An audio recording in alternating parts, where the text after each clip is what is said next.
Ahora. y- Hola Karina, bendiciones. Bendiciones, ¿cómo está, ¿Todo profe? bien?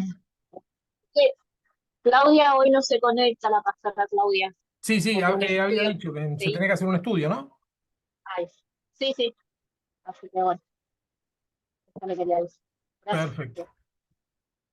Bien, bien. Bueno, recién arrancamos con la clase, así que este, Buenísima bendición. Ujú. no te perdés nada. Esto es lo que había quedado de la semana pasada, que yo dije que, bueno, que sí, ahí ya está compartiendo, ¿no? Sí.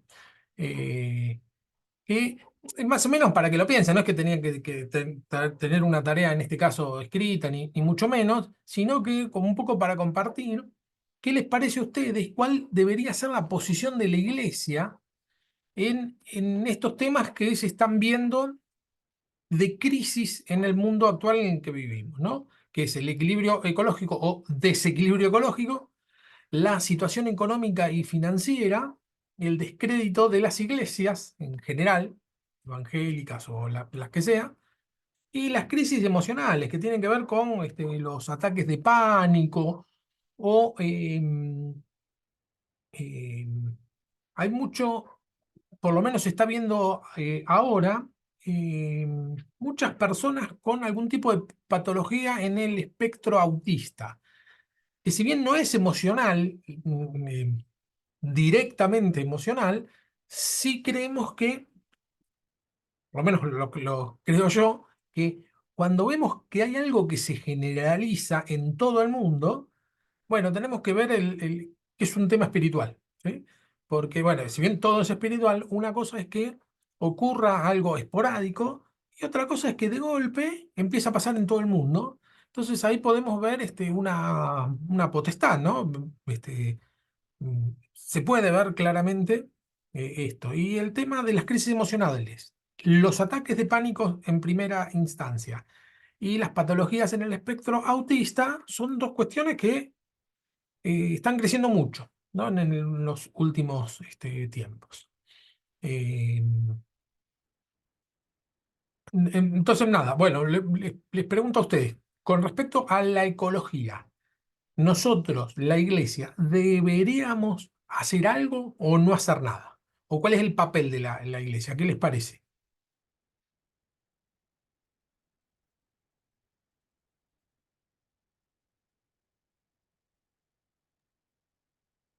Yo pienso que sí tiene que la iglesia tomar acciones y abocarse, no solo pensar en que el trabajo de la iglesia es en cuatro paredes, la parte eclesiástica, sino es la parte social también, porque si de algo estamos advirtiéndole al mundo es que vamos en vía de un abismo donde el hombre desenfrenadamente en su afán de, de obtener riquezas a costa de lo que sea, ha distorsionado eh, todo lo que tiene que ver con el ambiente, con el clima. Y hoy vemos, por ejemplo, un hueco enorme llamado la capa de ozono, también el fenómeno del niño, situaciones que antes no se ven y se están viendo producto del calentamiento global. Yo que estoy estudiando aire acondicionado acá para sacar la licencia, estamos viendo esa parte de lo que es el calentamiento global, la capa de ozono, los gases que se han estado utilizando, la irresponsabilidad del ser humano. Y todo esto la iglesia tiene que persuadir, su deber es persuadir, alertar, eh, para que al fin y al cabo nosotros mismos no nos hagamos daño, porque a la larga es el mismo ser humano el que se hace daño. Sea que de pronto porque hay daños a largo plazo, generacionalmente, pero igual nuestra generación lo puede vivir. Ahora estamos viendo cómo se ha acortado rápidamente el recalentamiento global. Lo que decía usted antes que estábamos empezando, que no sabe por qué de un momento a otro hay un cambio de clima allá en Argentina Sí, y así aquí pasa también. Entonces, todo eso es producto. Eso es llamar a la conciencia, gente, por ejemplo, que por un disfrute exagerado de las playas lanzan objetos plásticos sabiendo que están dañando los mares, están ensuciando y dañando las especies que viven allí.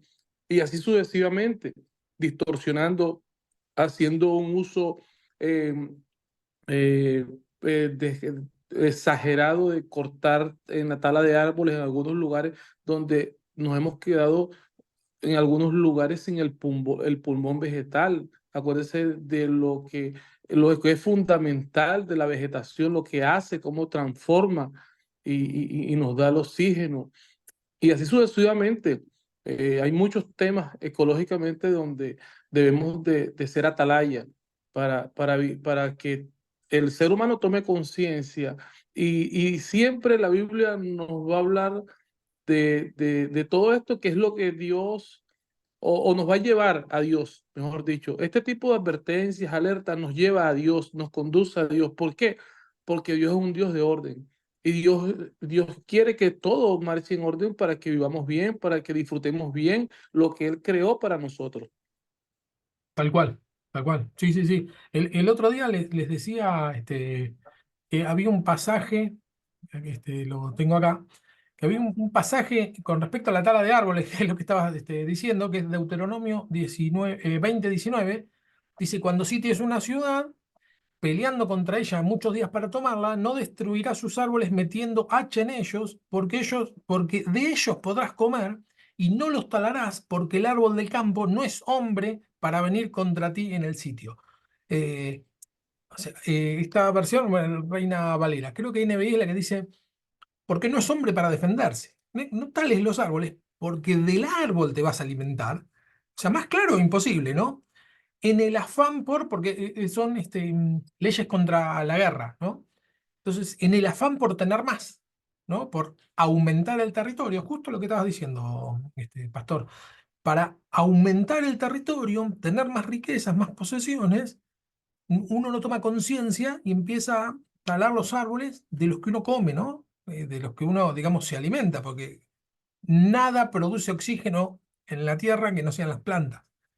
Y entonces termina siendo, primero, bueno, dice, el árbol no puede defenderse, ¿no? Es una canallada atacar a alguien que no puede defenderse, ¿no? Lo plantea de esta manera.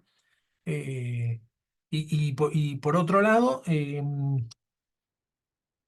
cómo destruyendo un árbol, uno se termina destruyendo, ¿no? Un árbol, en un sentido metafórico, obvio que un árbol no haría la diferencia, pero la realidad es que el tema del desmonte es terrible, ¿no? En el mundo.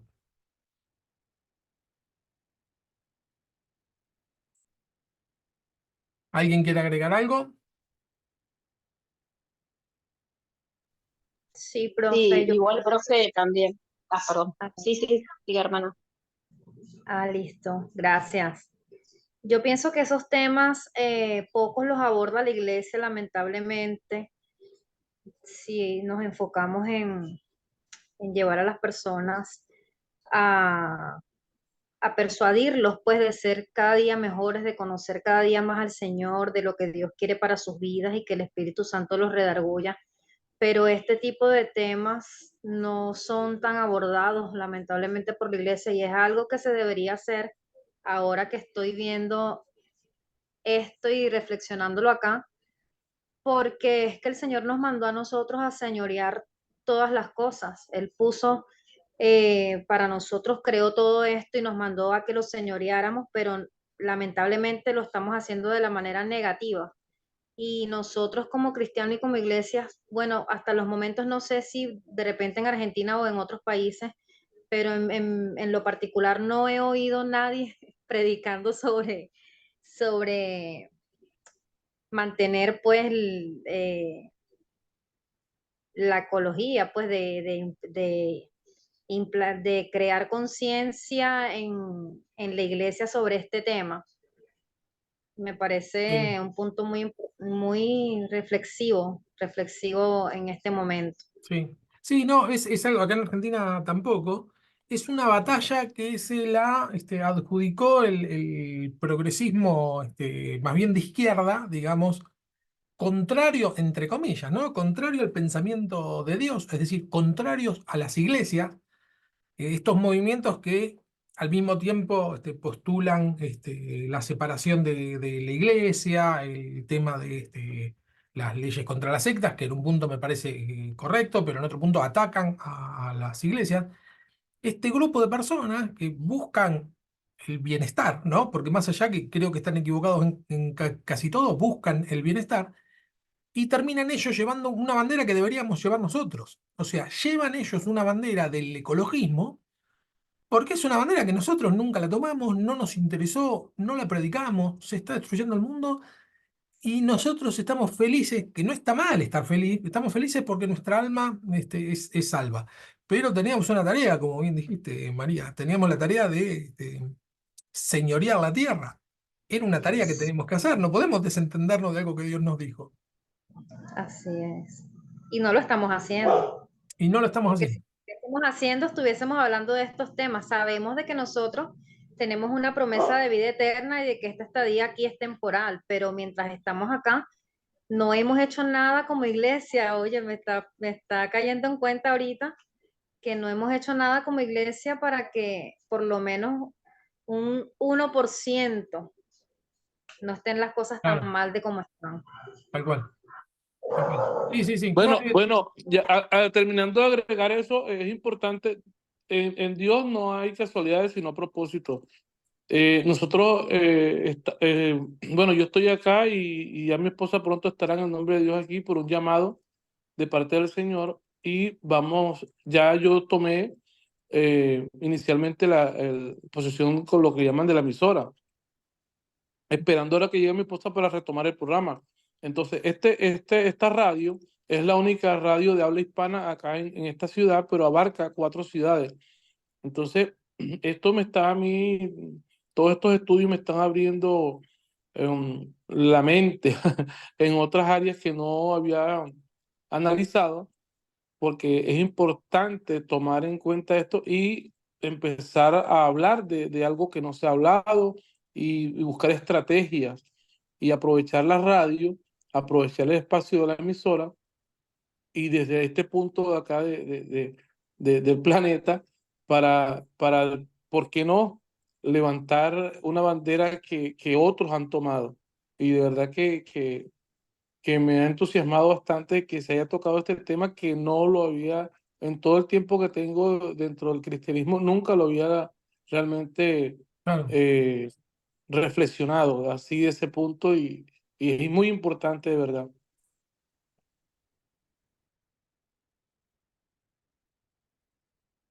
Karina, vos ibas a decir algo.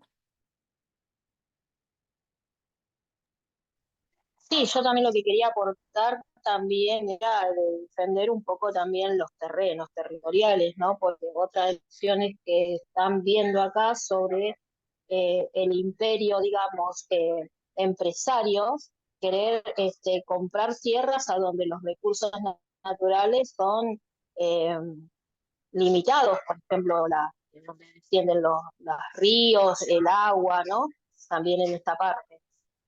Y viendo que también está mucho la política por medio y el dinero también, ¿no? A donde nosotros también nos tenemos que estar como cristianos también defendiendo, ¿no? Eso es más que más por los recursos, ¿no? Que son naturales, que puedan tener todos, ¿no? Tal cual, tal cual. Sí, ahí en Estados Unidos, en la época de lo que se llamaba el apartheid o no me sale. Bueno, era una discriminación terrible contra las personas de color. Surgió Martin Luther King, cristiano, pastor, cristiano, a protestar en contra de la discriminación que se hacía, etcétera. Y entonces, ¿cómo? Una persona, el punto es que yo no creo que toda la iglesia tenga que estar abocada a un tema social, ¿no? Pero sí por lo menos uno, ¿no? estoy poniendo este ejemplo. Bueno, había un pastor que estaba en el asunto. Por lo menos uno, era el pastor y todo un movimiento, ¿no? Claro que se seguía predicando la salvación y se seguía predicando la segunda venida de Cristo, etcétera, pero había una injusticia tan clara, tan a la vista, que era necesario proclamar y decirlo, ¿no? Y tenemos, entonces, bueno, el tema del ecologismo es un problema, banderas que nosotros no tomamos, ni nos llegó a interesar mucho, y creo que por lo menos alguna vez decir algo, ¿no? Acá tampoco nunca se escuchó nada y no hay predicaciones. Ahora vamos a ver un poco que tiene que ver con la realidad subjetiva que vivimos o de la forma en que entendemos al mundo, de esa manera predicamos.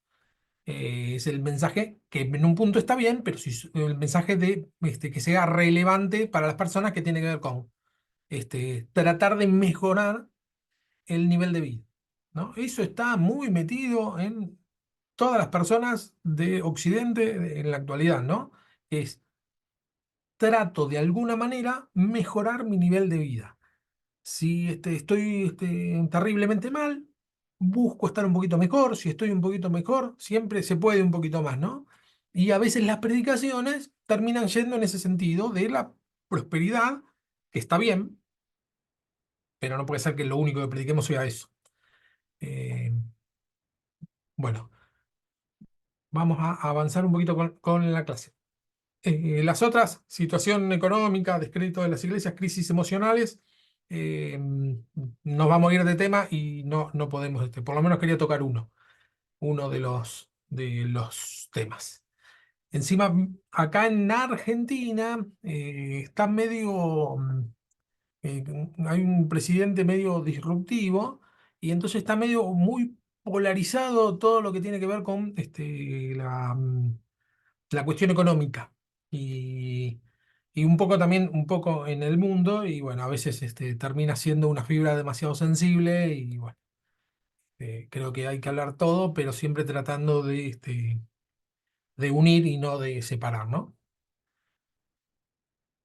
Bueno, una mentalidad secular, materialista y hedonista parece gobernar la vida del humano postmoderno. Secular, es decir, nada relacionado con la iglesia. Eso sería lo secular. Materialista, bueno, sabemos lo que es. Acumular bienes. Y hedonista es una persona que busca el placer instantáneo y superficial. Porque la realidad es que buscar el placer no está mal, según lo que entendamos por placer, ¿no? Porque nosotros podemos, vamos a suponer, vamos a predicar el Evangelio y una persona se convierte y cambia su vida. Entonces eso a nosotros nos da placer, nos alegra el espíritu, nos sentimos muy bien. Bueno, pero eso no es un placer hedonista, ¿no? Es un placer al contrario, que tiene que ver con el despojarse y en gozarse con la felicidad del otro. El placer hedonista tiene que ver con los placeres más básicos, ¿no? Que tiene que ver con la sensualidad y tiene que ver con comer y divertirse. Eh, entonces, bueno, la mentalidad del mundo hoy tiene que ver con estas tres cuestiones, ¿no? Todo alejado de la iglesia, muy materialista y muy buscando el placer superficial, extremo y último. Lo que tiene el placer hedonista, a diferencia de un placer más profundo, el placer hedonista es que es volátil y después de ser consumado el momento muy superfluo de placer, nos deja a nosotros una necesidad de querer más, ¿no? Los que entienden de fisiología explican que lo que sucede es que las neuronas segregan determinadas sustancias que nos dan la sensación de placer, un placer momentáneo, y entonces después nos terminamos haciendo adictos a una sustancia que segregamos nosotros mismos, ¿no? Entonces, bueno, ahí está lo que tiene que ver con las adicciones, las nuevas, entre comillas, adicciones, que tiene que ver con todo lo relacionado al celular, ¿no? desde pornografía, que sí, obvio, genera una adicción, juegos de azar que generan un tipo de adicción, y después TikTok o Short o Reel de las plataformas generan una adicción porque es un placer instantáneo que tiene que ver con la sorpresa, con nos vamos a encontrar algo nuevo, y a veces estamos horas, ¿no? Pasando, pasando, pasando, y eso es una búsqueda de placer hedonista.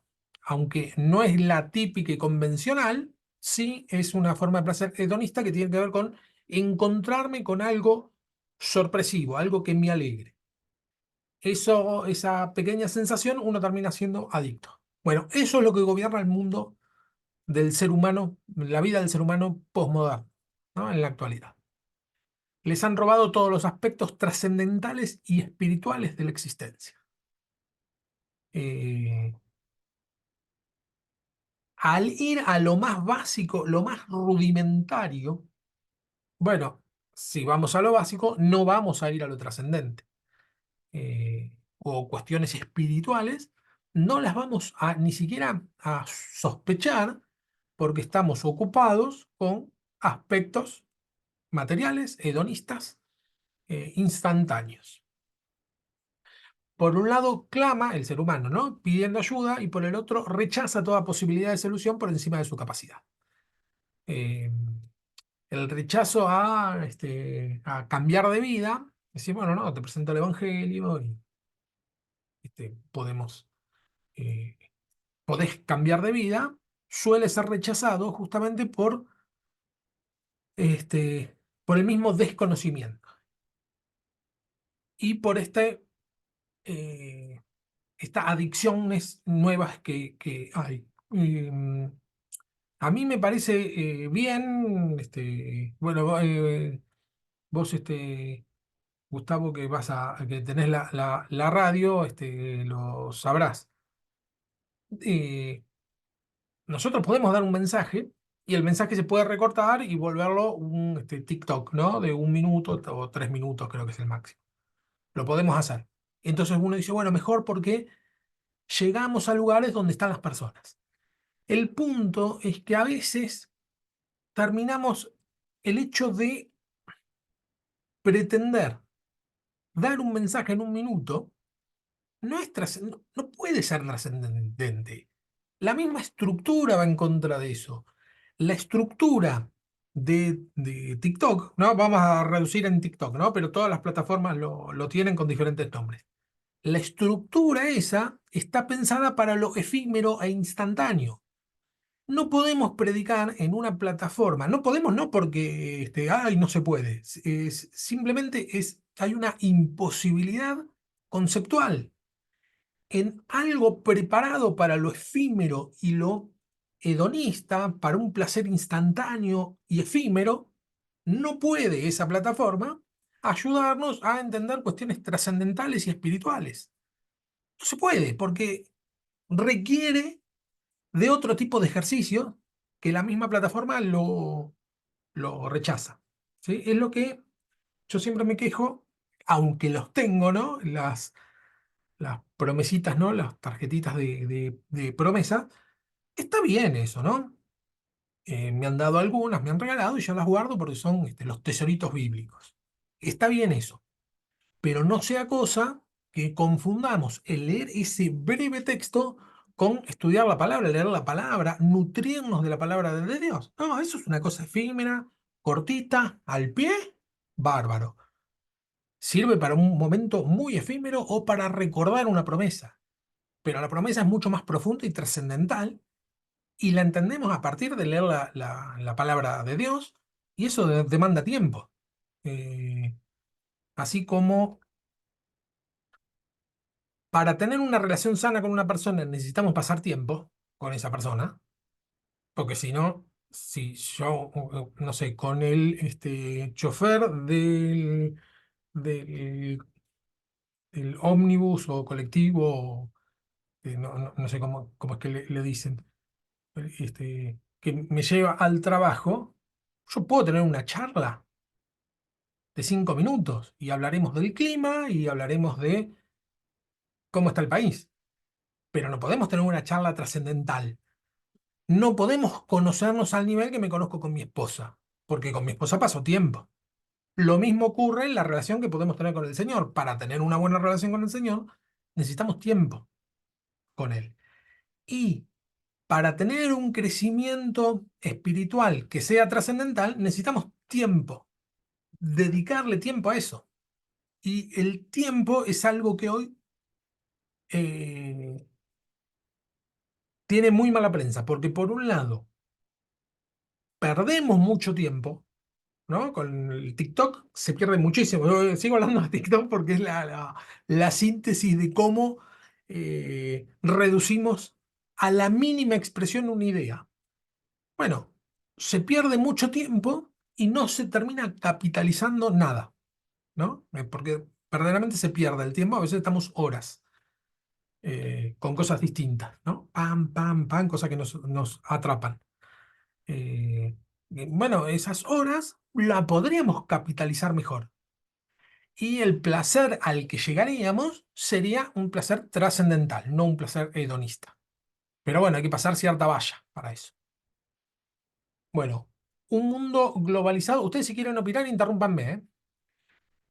Un mundo globalizado tiene aspectos negativos, ¿no?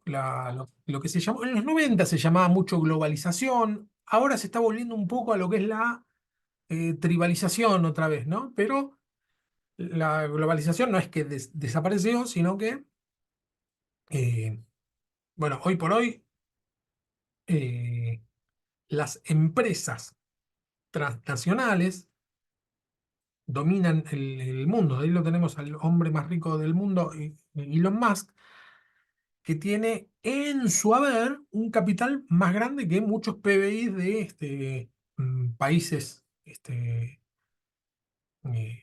países chicos, económicamente chicos, ¿no? Y bueno, eso trasciende los países. No se puede decir que un país domina. No, no, hoy por hoy es totalmente distinto, ¿no? El mundo en ese sentido está globalizado. Bueno, los aspectos negativos es mucha desigualdad, mucha desigualdad. Eh, Vemos al mismo tiempo cómo hay muchas personas que prosperan mucho y muchos que quedan afuera, que quedan al margen, ¿no? Los famosos marginados, ¿no? Quedan al margen, se caen del sistema y quedan por ahí agarrados con lo último que les queda de esperanza de seguir perteneciendo al sistema. Me decía, tengo mi hermana que vive en Estados Unidos, el marido de ella, es decir, mi cuñado, fue a trabajar a Google, ¿no? Eh, de acá de Argentina. Primero trabajó acá, después le pidieron para trasladarse allá, están viviendo allá hace como 15 años, un poco más. Y lo que decía que ahí en Silicon Valley, que es donde están las empresas, ¿cómo se dice? Las, de más importantes, bueno, está Google, Meta, las empresas tecnológicas más importantes, bueno, como todo el mundo quiere participar de ese lugar tan importante, viven en las calles.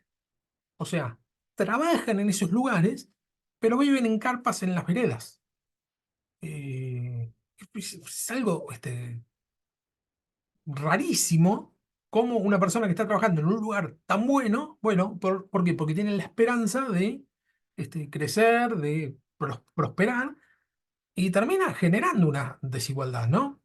Bueno, monopolio de algunas naciones, eh, de empresas, hoy por hoy no sería tanto naciones. Si bien obvio que hay naciones con mayor renombre, como bueno, Estados Unidos y China, eh, las empresas internacionales son las que terminan generando monopolios.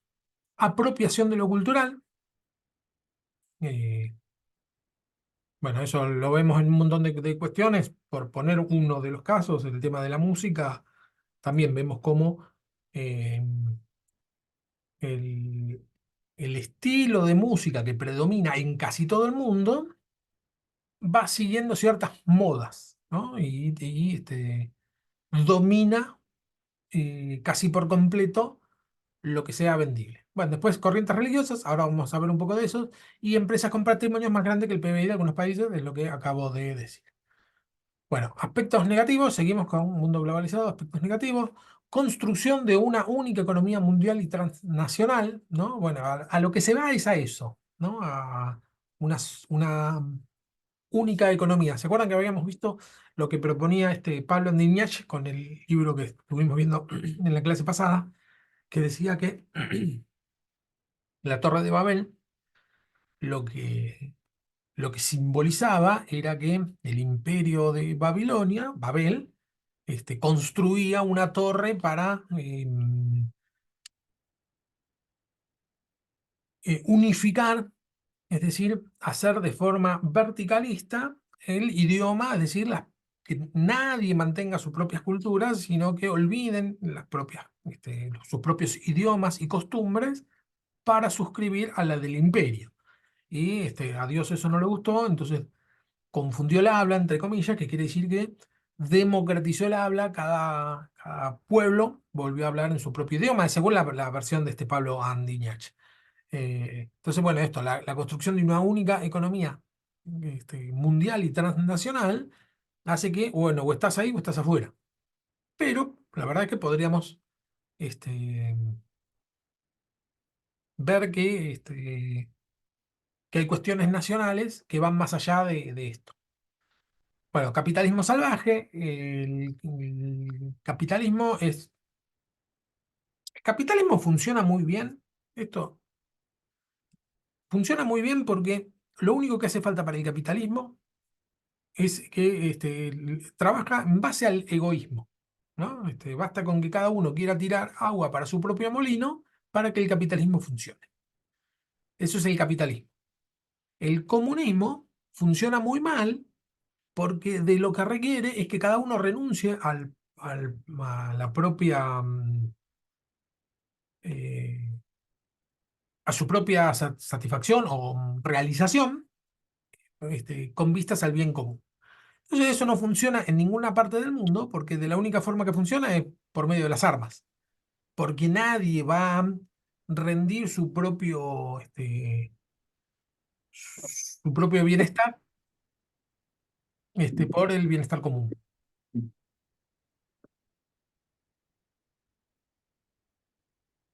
Entonces por eso digo yo, sí, Gustavo, ¿ibas a acotar algo? No, no, no, no, no. Ah, bueno, bueno. Entonces, por eso, y bueno, el capitalismo funciona muy bien porque no necesitan casi nada, ¿no? De hecho, todas las reglas y normas que hay en los estados es para limitar el capitalismo. Todos los leyes antimonopolio o cualquier tipo de juego limpio, entre comillas, es para limitar al capitalismo, porque si no, es esto lo que se llama capitalismo salvaje, que es que una sola persona termine dominando el mundo. Cada vez menos personas más ricas a expensa de cada vez más personas más pobres, ¿no? Lamentablemente es así. Frenético desarrollo tecnológico produce cambios cada vez más rápidos y más profundos. No terminamos de entender de qué va, ¿no? De qué viene lo nuevo que ya cambió. La rapidez de los cambios, porque encima los cambios tecnológicos no son cambios que afectan solamente a los que le interesan la tecnología. Afectan directamente al centro de la sociedad.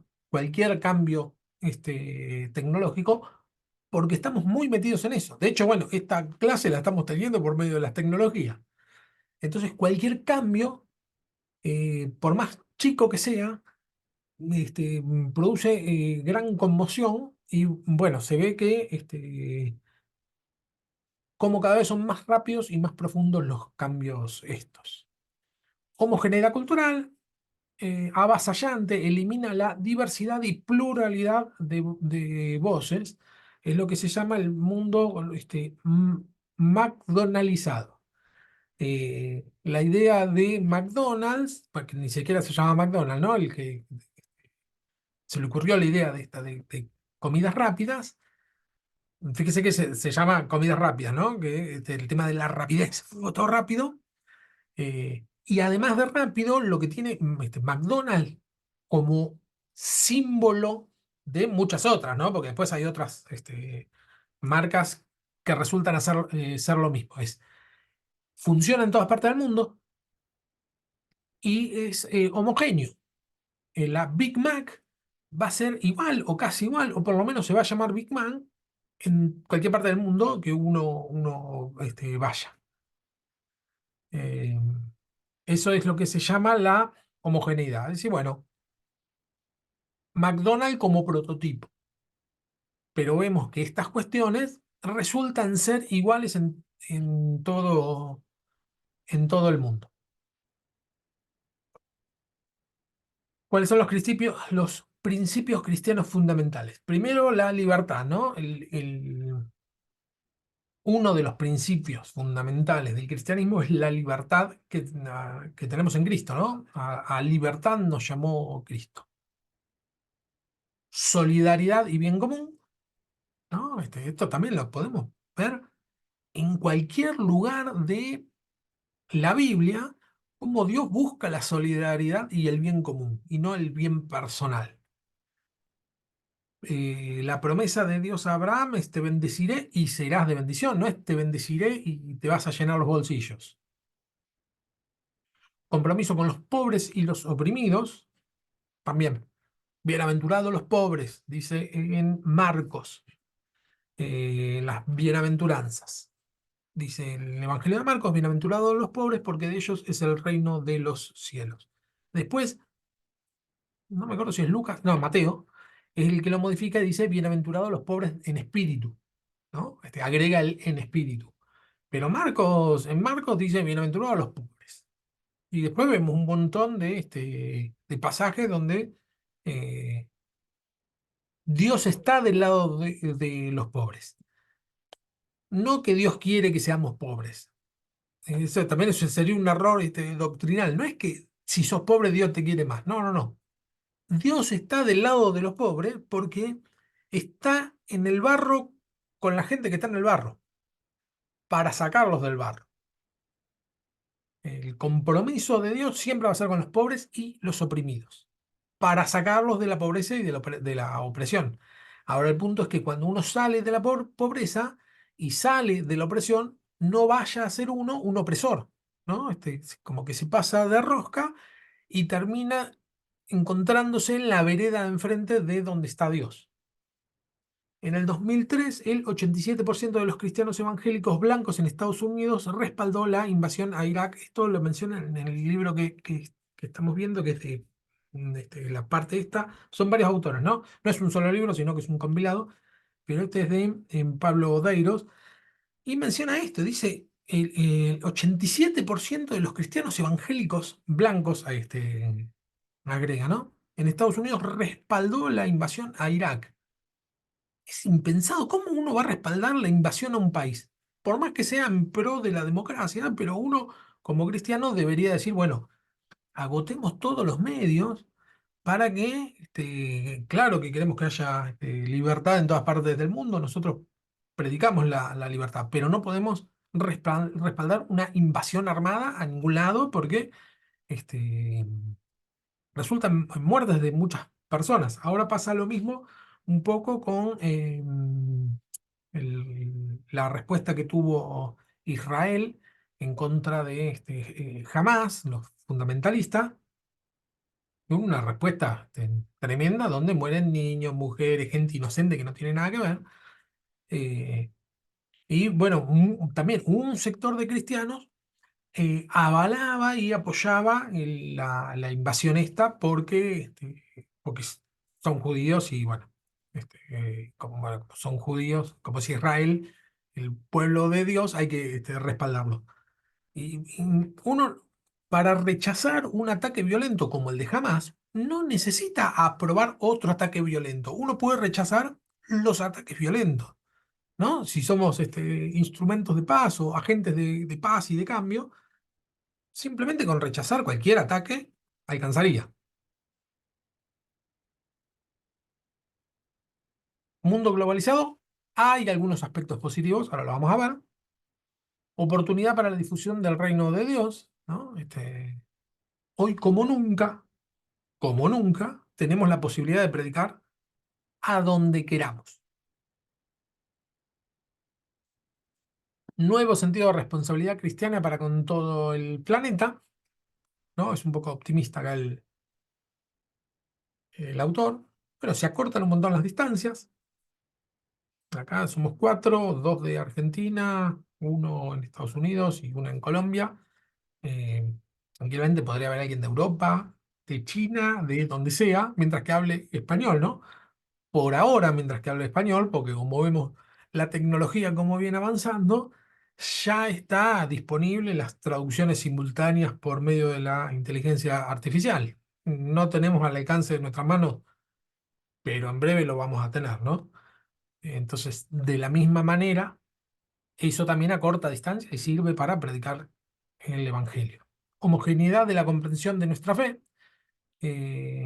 No sé, esto yo lo tengo un poco en duda, porque es muy difícil encontrar homogeneidad en cuanto a qué es ser cristiano, porque vemos que la agresión está muy a la flor de piel y bueno, si alguien habla si yo pongo en Facebook, no sé, Dios murió por todas las personas, van a saltar un grupo a insultar y decir que no murió por todos, sino que murió por los que él ya había predestinado con anticipación. Si yo digo que Jesús murió por los que él había predestinado, van a saltar un montón y van a empezar a insultar y decir que no, que murió por todos los que lo reciben y así. Eh, la agresión está eso también es un tema espiritual, ¿no? Bueno, cristianismo ecuménico, ¿no? El ecumenismo es la unión de todas las religiones cristianas. Eh, a mí me parece que el ecumenismo en un punto no es bueno, no sé ustedes qué es lo que opinan, en un punto no es bueno porque termina generando eh, lo que se llama sincretismo, que es meter cosas paganas en, en cuestiones cristianas, ¿no? Elementos paganos. El catolicismo hizo mucho eso, ¿no? Muchos elementos paganos para alcanzar otros lugares, lo tiene insertados dentro de su doctrina y nosotros por ahí terminamos haciendo lo mismo si nos unimos con algunas religiones que tienen elementos paganos. Eso sería el punto malo o negativo. Por otro lado, hay veces que conviene unir fuerza. Esto lo vimos muy bien en Argentina, pero sucede en muchas partes del mundo. Pasa que no sé cómo fue en otras partes del mundo, pero en Argentina con la despenalización de la ley del aborto, bueno, la Iglesia Católica y la Evangélica es la que salió a las calles, ¿no? Llenamos un montón hicimos un montón de manifestaciones y estábamos las dos iglesias con una, un objetivo en común. Entonces ahí me parece bien porque, bueno, es un objetivo que se está buscando, entonces uno se une con los que tienen el mismo objetivo. En la década del 50 la iglesia evangélica se alió con los comunistas. Esto también me parece una cosa este, sacada de una novela, porque uno dice, bueno, ¿y el evangelista qué tiene que ver con un comunista? Bueno, acá también en Argentina, la única, en toda parte de América, pero lo mismo, cuento de Argentina, la única manera que uno podía anotar a un niño recién nacido, casarse o anotar la disfunción de un ser querido era por medio de la Iglesia Católica. Todo esto se hacía en la Iglesia Católica. Y entonces habían dos grupitos muy chiquitos que estaban en contra, que eran los evangélicos, porque no eran católicos, y los comunistas, porque eran ateos, y decían, bueno, pues yo me quiero casar sin ser católico, quiero anotar a mi hijo. Bueno, y las protestas y manifestaciones estas llevaron a la creación del registro civil. Y bueno, que se puede anotar todo esto sin necesidad de la iglesia católica. Bueno, eso en ese sentido, bueno, uno puede decir, bueno, unimos fuerzas con este objetivo que tiene que ver con una cuestión social. Pero de ahí a ser hermano de un ateo y no somos hermanos, ¿no? Te respeto en cuanto a la dignidad que tenés como ser humano, podemos hablar todo lo que sea, pero no comulgo, ¿no? Porque creo que estás equivocado. La espiritualidad cristiana es la más globalizada de todas las espiritualidades, constituyéndose en la religión más extendida y universal de la historia humana. Sus límites son coextensivos con el mundo habitado. ¿Sí? La iglesia cristiana está en todas partes del mundo, un poco más, un poco menos, más perseguida, menos perseguida, pero es la única religión. Yo hablo de la palabra religión sin la carga peyorativa que tiene la palabra religión, ¿no? Religión quiere decir religar, que es volver a unir la relación con Dios. Etimológicamente significa eso. Después, obvio que tiene una connotación peyorativa que tiene que ver con el ritualismo. Bueno, a eso no me estoy refiriendo, pero es una religión el cristianismo porque volvemos a ligar la relación que está rota, estaba rota con Dios. Entonces, en ese sentido, la religión cristiana es la que más perduró en el tiempo. No hay ninguna otra en la historia de la humanidad que haya perdurado 2000 años, eh, 2000 años activa. No, que bueno, surgió en 2000 años, después desapareció, después no, activa, permanentemente vigente durante más de 2000 años y en todas partes del mundo.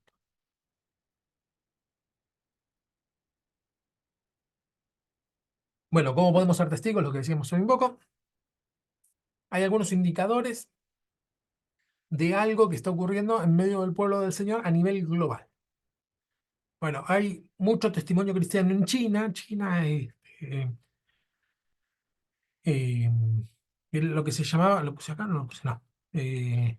La iglesia subterránea se llamaba, pero no porque esté bajo la tierra, sino porque era una iglesia en China enorme, pero no oficial. Es decir, no se sabía cuántos eran porque era de boca en boca y se reunían en las casas. Hay mucha inversión en el eje misionero, ¿sí? Hay muchas misiones en el mundo, crecimiento numérico en algunas congregaciones, más que nada en todo lo que es América, el evangelio creció muchísimo. Eh, Estados Unidos es de nacimiento es evangélica, ¿no? Nace así los Estados Unidos. Y de ahí mandaron misioneros a Latinoamérica. Entonces, fueron muy mal vistos los evangélicos durante mucho tiempo en toda Latinoamérica, porque tenía que ver con la idea del nacionalismo o la invasión yanqui, ¿no? Entre comillas, comillas, ¿no? Se lo tomaba de esa manera. Ahora, la semilla plantada por muchos misioneros norteamericanos en toda Latinoamérica creció un montón. Y hoy resulta ser al revés la dirección, ¿no? Muchos misioneros de Latinoamérica están predicando o armando sus ministerios en Estados Unidos. Eh, entonces ahí vemos que, bueno, que no es una, em, un complot político para dominar el mundo, sino que realmente eran misioneros cristianos que iban a hacer lo que Dios les mandó a hacer, ¿no? Vinieron a hacer acá. Y ahora lo hacemos un poco al revés, lo mismo que a Europa. Eh, Durante los siglos anteriores, no el 20 sino los anteriores, nosotros recibimos el Evangelio, obvio, de Europa, eh, y ahora estamos yendo, este es un campo misionero, todo lo que es Europa. Lo que ocurre con la mayoría de los países europeos es que les está yendo tan bien, ¿no? Más allá que hay crisis y bronca y lo que sea, que suele haber siempre, es uno de los lugares más prósperos que hay en el mundo. Eh, y generalmente cuando nos va bien, lo primero que hacemos es olvidarnos de Dios, ¿no? Porque decía, bueno, con nosotros, con esto es suficiente. Y es muy difícil predicarle a una persona que le está yendo bien. Eh, Porque hay lo que se llama la necesidad sentida. Todos tenemos necesidad de Dios. El tema es que no todos nos damos cuenta. ¿Cuándo nos damos cuenta? Cuando estamos en quiebra. Cuando por algún motivo no, no podemos salir de nuestra situación. Entonces, en América, que hay muchísima, en Latinoamérica, que hay muchísima pobreza, bueno, anda re bien el Evangelio. ¿Por qué? Porque las personas se dan cuenta de la necesidad que tienen. En los lugares ricos es muy difícil, porque no te das cuenta de la necesidad que tienes. Aumento de los programas de discipulado. Bueno, el crecimiento numérico de algunas congregaciones, es decir, la cantidad de personas que van a las congregaciones, tiene que ver con los programas de discipulado. Eh, Hay lo que se llama la visión, eh, por el nombre. Bueno, bueno, es visión celular, tiene un nombre específico, no me acuerdo, que es visión celular, que es que cada, cada congregación tiene sus células. Pero no es que tiene sus células como un anexo a la vida normal de la iglesia, que es la predicación de la palabra en comunión, cantar alabanza y orar, ¿no? Lo que nosotros entendemos como iglesia, por lo menos hasta este, mitad del siglo pasado. El crecimiento de las congregaciones muchas veces tiene que ver con la visión celular, que es que sí o sí, la única manera de ser iglesia es por medio de las células. Por un lado me parece bien, tiene su contra. Lo que tiene de positivo es que, lo que tiene de positivo es que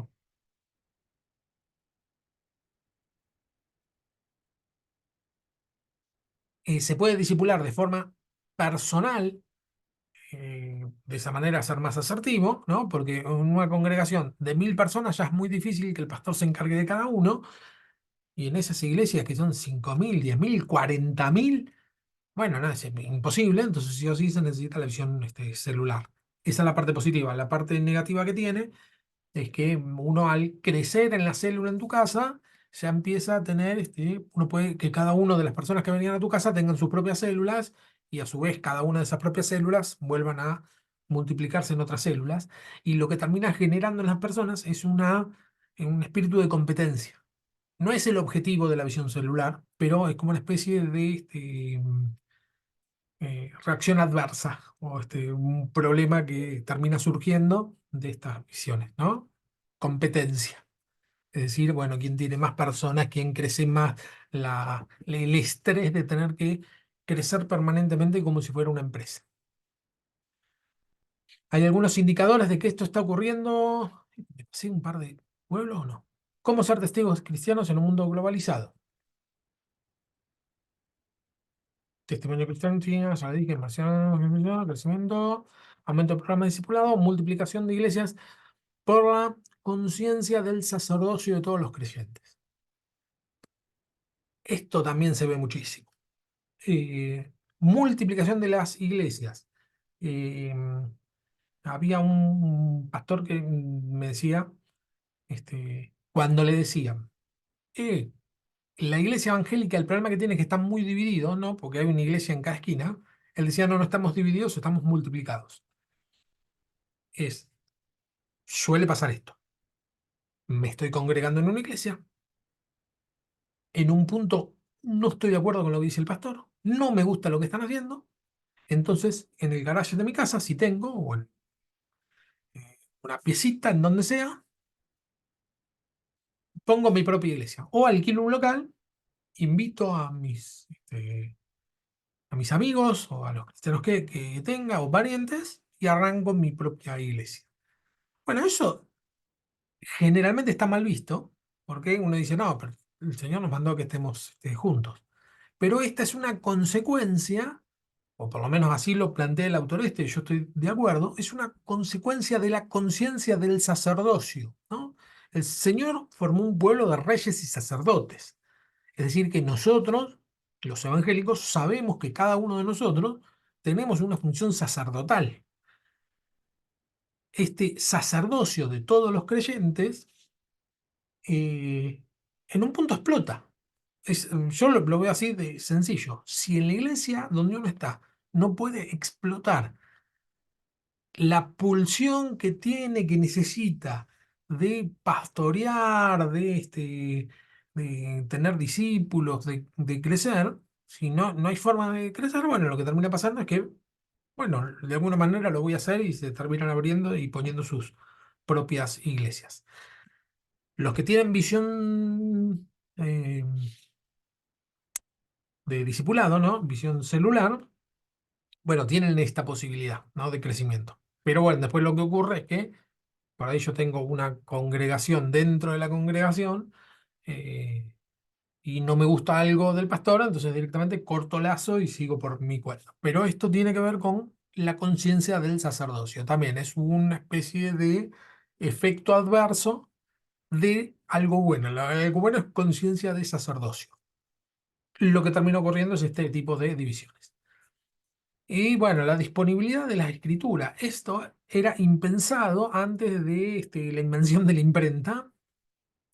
Era impensado inclusive después de la invención de la imprenta, pero donde cada Biblia era carísima o imposible de tener.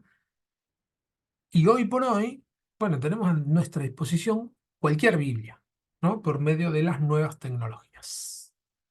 Ese sería un aspecto positivo también. Bueno, la conciencia de un vacío, declive de las ideologías, fin de los discursos,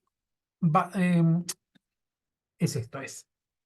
En el modernismo, bueno, había mucha exacerbación de las ideologías y de los metadiscursos, ¿no? Habíamos dicho, los grandes discursos que unifican a la sociedad. Bueno, al caer esto, lo que termina generando es un vacío existencial. Eh, un vacío que no se llena. En las escuelas antes de de estas protestas de mitad del siglo pasado, las escuelas eran católicas. Y entonces cuando se entraba a la escuela se rezaba, ¿no? Se rezaba un Padre Nuestro, una Ave María o algo por el estilo. Y bueno, se tenía ahí a los santos o las vírgenes a quien venerar. Cuando se saca esto, los rezos, lo que se trata de reemplazar es con las canciones a la bandera, a la patria, ¿no? Himno nacional, canciones a la bandera, etcétera. Esta idea era de reemplazar un vacío que estaba quedando, que era, bueno, cuando entramos rezamos.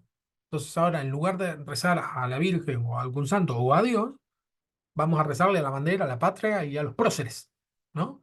Se reemplazó una cosa por otra. Eh, y genera este reemplazo un vaciamiento, eh, o sacar a Dios de su lugar, o sacar a Dios del discurso, sacar a Dios de la palabra, de el pensamiento o ideas que llevan a la formación de un país o de una sociedad. Al sacarlo de la fórmula, se crea un gran vacío existencial. Y esto es lo que termina redundando en todas las crisis emocionales que mencioné al principio, ¿no? Eh, es, Tiene que ver con este vacío existencial. Bueno, genera sentido de soledad, complejo de culpa y temor de la muerte. Ahora vamos a ver un poquito cada uno de esos. Sentido de soledad. Lo podemos ver desde la sociología. ¿Qué es la sociedad? Desde la sociología lo vamos a ver desde tres aspectos distintos. Desde la sociología, en un medio ambiente urbano, el intento de involucrarse plenamente con todas las personas, a lo único que puede llevar es a la autodestrucción y al vacío emocional. Pasa esto.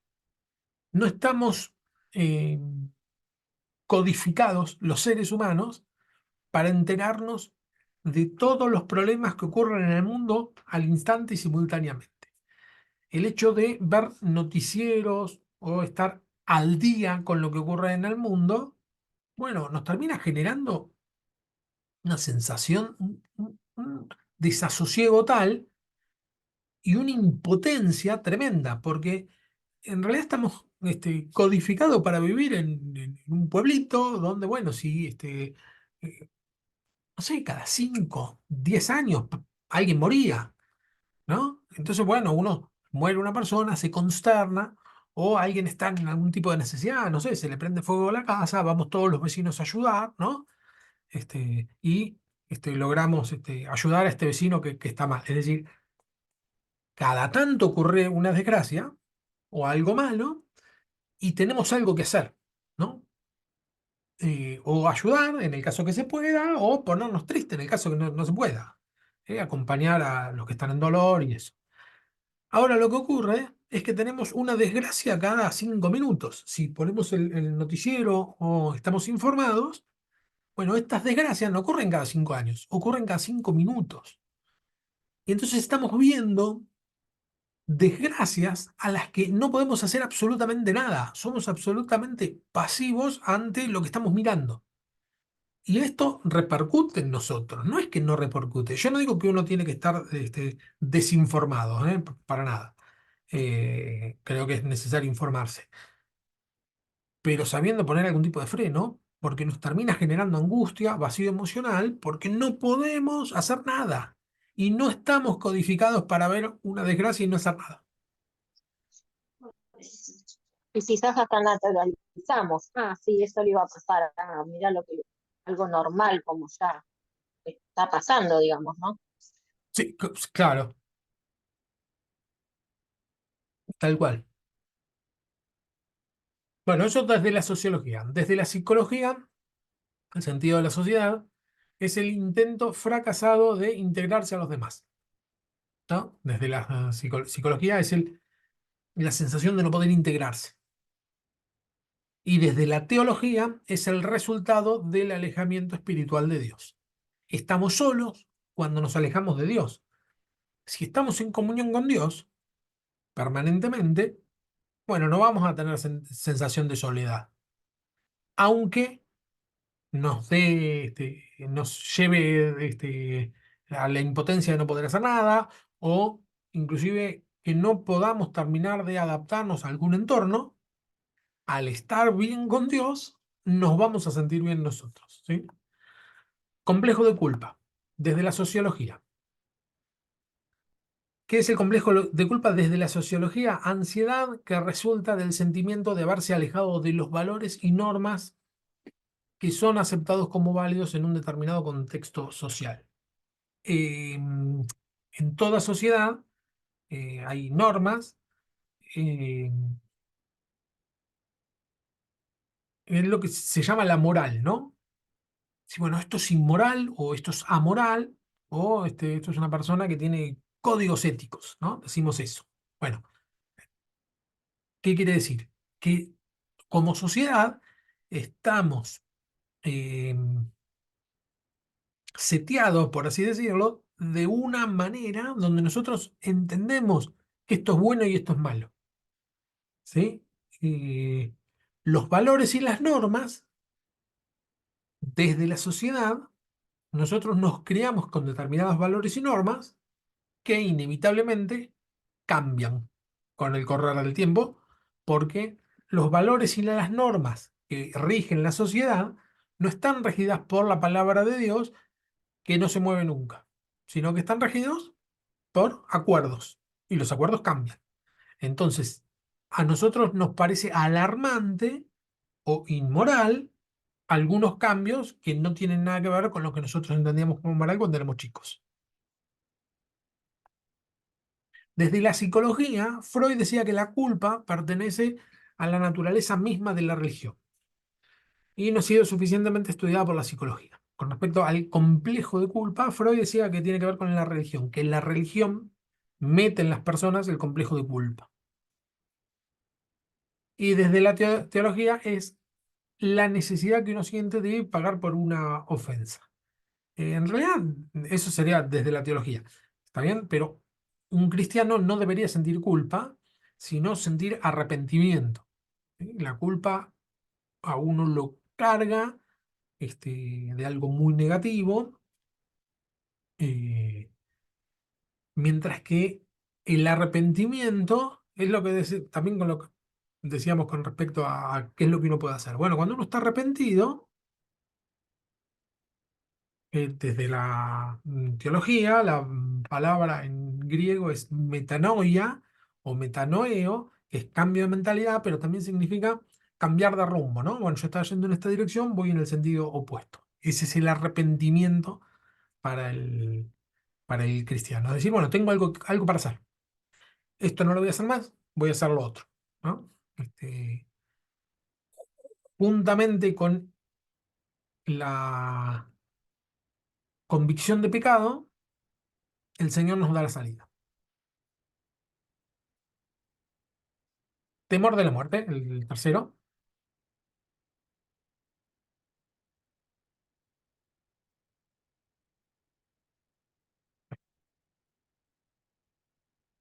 Toda ansiedad debe, en última instancia, al temor de la muerte. Esto, por lo menos desde la psicología, ¿no? Cualquier tipo de ansiedad está relacionada con el temor de la muerte. La muerte no es natural en el ser humano. Y esto es bíblico. Nosotros fuimos creados inmortales.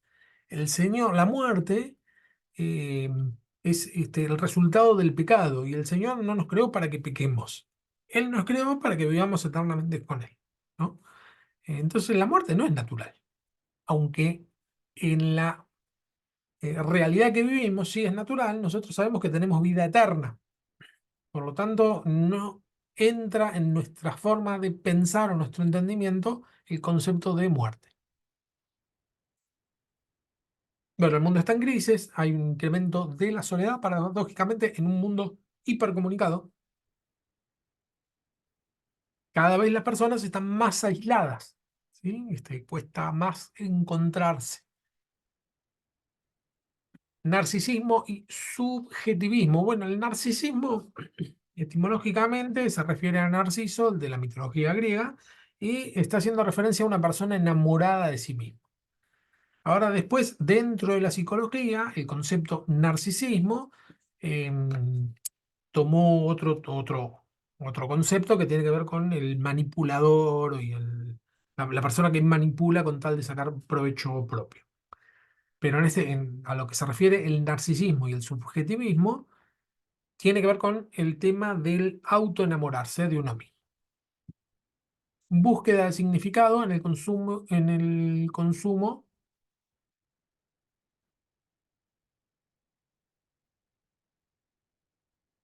em, Puse un ejemplo, no lo puse. Puse publicidad tendenciosa. ¿Vieron qué es las publicidades? Lo que venden no son los productos, sino el sentimiento que te va a generar el producto. Siempre lo que busca es moverte a a un, este, a un sentimiento que alguna vez tuviste, a un momento emotivo que entendés lo que es, ¿no? Entonces, si te van a vender cerveza, no te van a decir, bueno, es un gusto amargo y... No, no. Hay una publicidad muy famosa en Argentina que dice el sabor del encuentro, ¿no? Encontrarse y hay amigos y no sé, o toman Coca-Cola y, y se ríen todos. Pero ¿de qué se ríen? ¿Qué están tomando Coca-Cola? No, no hay algo grandilocuente en el producto, pero uno... eh, eh, empatiza con el sentimiento que te están queriendo transmitir, y entonces uno va y se compra la Coca-Cola, este, pretendiendo alcanzar esos momentos de felicidad, y la realidad es que es una Coca-Cola. Eh, hay un montón de publicidades que son así, y lo que buscan es eso, ¿no? Reemplazar las necesidades básicas, pero no de alimentos, sino necesidades básicas de amor, eh, de confraternidad, de encuentro, con el producto que te están vendiendo. Por otro lado, hay anhelo global de seguridad, el discurso de prosperidad genera frustración. Eh, los recursos en la Tierra son limitados. Hay una realidad matemática. No todo el mundo va a ser rico. Por más que digamos, yo soy hijo del rey de reyes y el Señor es dueño de la plata y el oro. Bien, bárbaro. Son palabras bíblicas, sí. Pero las riquezas en el mundo son unas y no van a alcanzar para los 8.000 millones de personas. Y resulta un pensamiento egoísta creer que porque yo soy cristiano me va a ir bien y un niño desdichado que no conoce a Cristo va a morir de hambre porque Dios decidió bendecirme a mí. No funciona así, sino que todo lo contrario. Vimos que lo que Dios hace es estar al lado del que es pobre, del que está en la miseria, del que está en el barro. Y un cristiano debería estar ahí, porque Dios está ahí. ¿Sí? No metido en el barro porque no podemos salir, sino metido en el barro porque o salimos todos o no salimos ninguno. ¿No? Entonces, el anhelo de prosperidad lo que termina generando es frustración.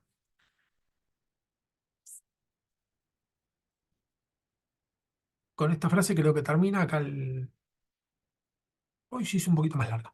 A la corta o a la larga, dice el autor, Deiros, dice, a la corta o a la larga, la masa de los pobres y oprimidos se va a levantar para tomar lo que se les ha dicho una y mil veces que les pertenece. ¿No? Lo que genera, la frustración que genera, decir, bueno, ¿por qué no podés tener? ¿Por qué vos no podés tener tal y cual cosa? ¿Por qué no podés tener determinado auto? ¿Por qué no podés tener este discurso? Lo que termina generando es una efervescencia que termina detonando mal en algún lado. Eh, porque muchas veces se predica el, el efecto o el producto final, pero no el esfuerzo que requiere alcanzar determinadas metas. ¿Sí? Eh, si Dios te dijo que te iba a prosperar, genial, prepárate para trabajar mucho, porque si no es pensamiento mágico. Decir, bueno, vos de la mañana a la noche te vas a volver rico, no es el evangelio eso. Pero además ninguno de los hombres de la Biblia, mm, creo que no hay ni un solo ejemplo, no se me ocurre, que haya sido rico porque sí, sin trabajar. Porque siempre se pone de ejemplo a Abraham como un hombre rico, ¿no? Que tenía tanta cantidad de ganados que se tuvo que dividir con su sobrino Lot la tierra por la cantidad de ganado que tenía, un hombre rico. Pero vemos que trabajaba un montón y si perdía iba a luchar por lo que tenía, ¿no? Un hombre conectado con Dios y laburador. Bueno, esa parte a veces uno la obvia en el discurso o en la predicación y termina generando en las personas la sensación de que por derecho tengo que tener cosas. Muchos cristianos asumen una actitud de negación globofóbica, o sea, es decir, del globalismo, o de escapismo, ya sea con las esperanzas milenialistas, es toda una doctrina del pensamiento cristiano que tiene que ver con el apocalipsis, el fin de los tiempos, o encerrándose en una espiritualidad individualista. ¿Sí? Negar la realidad en la que vivimos puede tener estos dos focos. O, bueno, ya va a venir el final de los tiempos y el Señor me va a salvar, o yo estoy bien con Dios y lo demás no me importa nada. Una espiritualidad individualista, emotiva, quietista e inoperante, pero nada de esto representa una fe bíblica. Como testigos cristianos, debemos hacer todo lo posible nosotros mismos por romper el yugo del consumismo, el hedonismo, el sensualismo, el materialismo, el egoísmo y el secularismo. Debemos asumir una actitud radical de intolerancia hacia la pauta mundana que coloca lo económico y lo material en el sentido de la vida. La vida abundante no es tener un auto nuevo. La vida abundante que Dios, que Jesús proclamaba, no tiene que ver con lo material. De hecho, muchos pasajes hablan de no solo el joven rico que le dijo que entregue todo, sino está la parábola del hombre que acumuló muchos granos y dijo, ¿qué voy a hacer? "Ah, ya sé, voy a destruir el granero y voy a construir uno más grande. Y después que construyó todo, dijo, bueno, alma mía, regocíjate. El Señor le dijo, esta noche vienen por tu alma y todo lo que guardaste, ¿para quién va a ser? Diciendo, ¿para qué guardaste todo lo material? No sirve para nada. El libro de Santiago, etcétera. Hay un montón de pasajes donde dice, bueno, no, no busques lo material. La iglesia será más efectiva globalmente cuando sea verdaderamente local. Está bien la idea de pensar una iglesia para las naciones, pero si no logramos ser locales, es muy difícil que lleguemos a las naciones. O sea, en un punto uno tiene que crecer. La iglesia local le dice, bueno, nosotros estamos acá. y de acá vamos a empezar a crecer. Bien, está bien la visión de crecimiento, pero muchos se lanzan a crecer sin tener una buena base local. Este es el final de la clase esta. Hoy estamos mal de tiempo, ¿eh? Bueno, vamos a meter un poquito a la clase 12 y vamos a terminar la semana que viene. Encima yo, miren, por las dudas había acá preparado la 3, pero ni creo que terminemos la 2. Vale. Modelos misionológicos del movimiento neocarismático. Neocarismático, los movimientos carismáticos. Modelo de lo femenino. El crecimiento exponencial de los centros urbanos hace que la gente se sienta extraviada, desprotegida y sin ningún amparo familiar, ¿no? Las urbes cada vez más grandes, la gente del campo cada vez menos.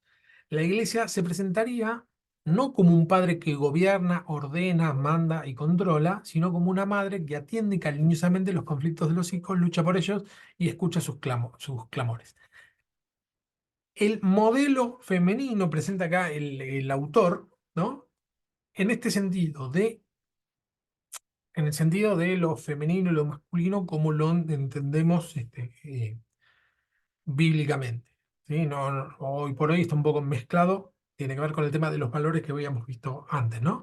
Pero la madre generalmente es más afectiva, o más cariñosa, entiende los conflictos, se acerca a ellos, ¿no? Es el típico modelo de madre, mientras que el padre es más rígido, manda, controla, etc.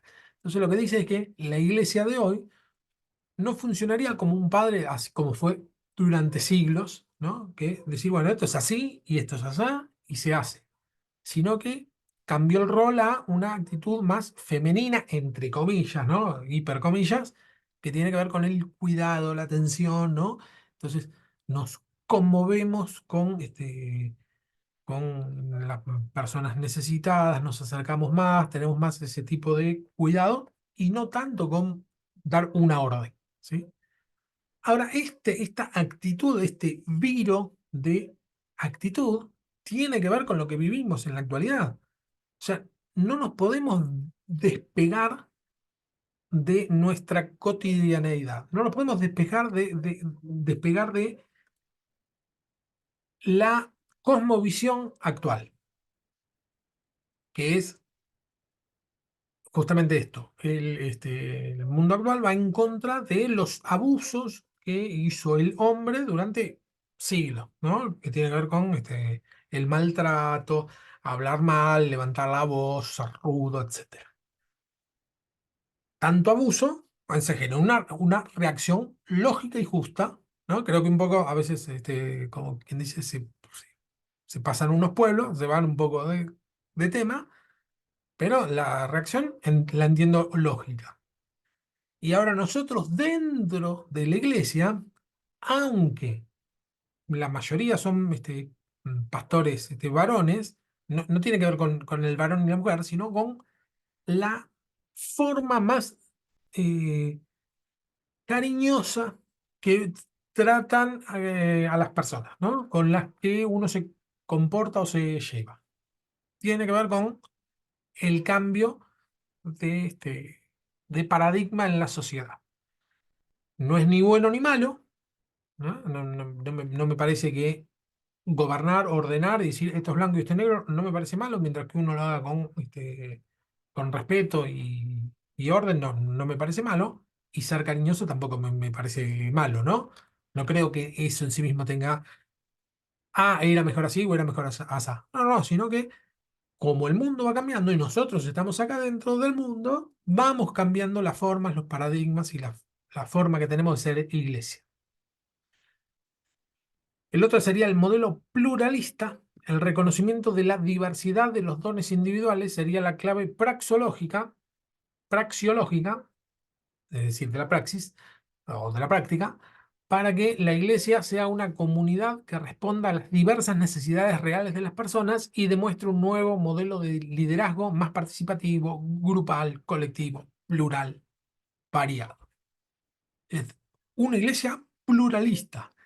eh, el reconocimiento de la diversidad. También en la sociedad, en la actualidad, hay un reconocimiento a lo diverso. ¿no? Eh, em, Hay un programa de radio que se llama La Inmensa Minoría, ¿no? Uno dice la inmensa mayoría, hace una especie de juego de palabra, pero se refiere a eso, son muchísimas las minorías, ¿sí? Eh, y hoy por hoy se le da mucha importancia o tiene mucho relevamiento, aunque sea una minoría. Y sucede a veces que nos encontramos en YouTube, ¿no? Por poner un caso, nos encontramos con, o sea, un canal que hable de rulos, ¿no? Por poner algo así loco, ¿eh? Cómo hacerse buenos rulos y qué sé yo. Tienen, no sé, 5 millones de suscriptores. Y uno dice lo que se llaman los nichos, ¿no? Dentro del lenguaje de YouTube. Uno dice, perdón, ¿qué hacen estas 5 millones de personas acá?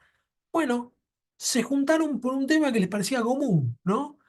Es una minoría que logran juntarse una minoría acá, otra minoría acá, otra minoría acá, ¿no? Por eso el tema de la globalización fue muy en los 90, pero hoy por hoy ya estamos teniendo más que nada muchas individualidades resaltadas. Entonces, dentro de la iglesia empieza a ocurrir un poco lo mismo, ¿no?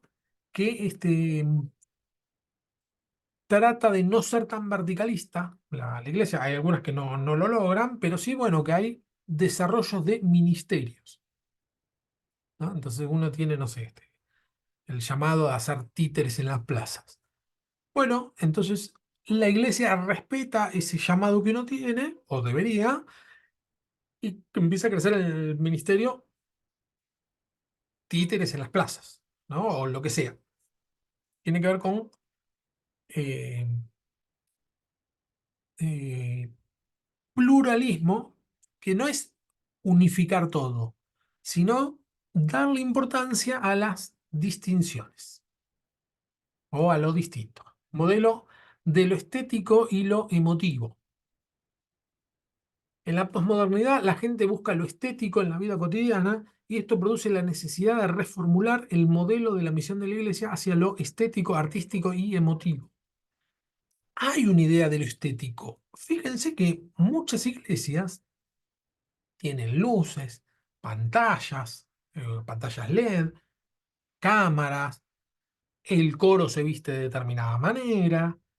Si por ahí hay ujieres o personas que ayudan a acomodarse, están vestidos de determinada manera. Eso tiene que ver con lo estético, ¿sí? Y hay una atención, una luz muy grande puesta en lo estético en la actualidad en las iglesias y tiene que ver con la realidad que estamos viviendo en la sociedad, lo mismo, que es una búsqueda de lo estético. Bueno, lo mismo que las canciones, ¿sí? Las canciones no se cantan himnos, lo mismo, no me parece ni bien ni mal, sino hay himnos que son hermosos, son de otra época, a mí me parecen hermosos, pero ¿qué pasa? Estéticamente no funciona con ese tipo de iglesia, ¿no? Eh, y a veces se encuentra ese choque estético, que por ahí algunas personas lo notan, que es con las doncellas, por ahí no, a veces hay grupos de bailarinas, danzarinas, eh, y varones o mujeres, y que suelen tener ropas más bien parecidas a ropas de corte hebrea, ¿no? Bueno, con el pandero y qué sé yo, vestidos, etcétera, y por ahí están tocando un hip hop. Y estéticamente no tiene nada que ver esa ropa con esa música, o un rock, o una música. Entonces, se está yendo a buscar la estética del tema que se está tocando, eh, etcétera. El movimiento neocarismático entiende que el culto no debe ser eh, el neocarismático, es decir, las nuevas iglesias carismáticas, ¿no? Entiende que el culto no debe ser fríamente racional, sino estético y artístico para que la gente pueda sentir la presencia real de Dios. Y acá el tema es, bueno, lo que busco es crear el entorno, ¿no? Con el tema de las luces, lo mismo. Bueno, cuando están las alabanzas, luces de colores, qué sé yo. Después cuando viene el momento de adoración, luces más azules, ¿no? que me lleven a una introspección, lo que dice acá es que lo que busca la intención de la iglesia al hacer esto es ayudar a uno a sentir la presencia real de Dios. Es decir, Dios sí que está, pero lo que trata es de ayudarte a que lo sientas, ¿sí? Generar el entorno para que lo sientas. Y lo último, las reacciones son más espontáneas que planificadas.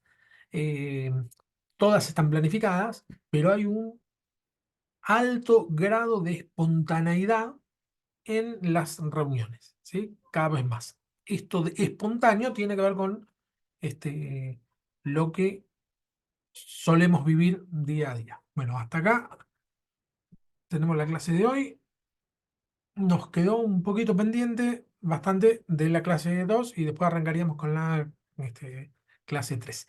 El jueves que viene es feriado, así que ya está pensado que no vamos a tener clases, ¿sí? El jueves que viene, feriado acá en Argentina. Generalmente los feriados no tratamos de respetarlos. Las 8 clases las vamos a tener igual.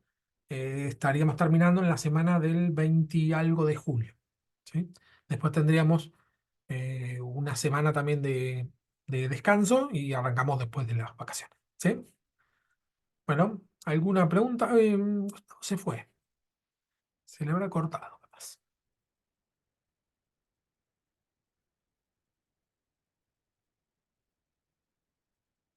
Bueno, corto acá la grabación, así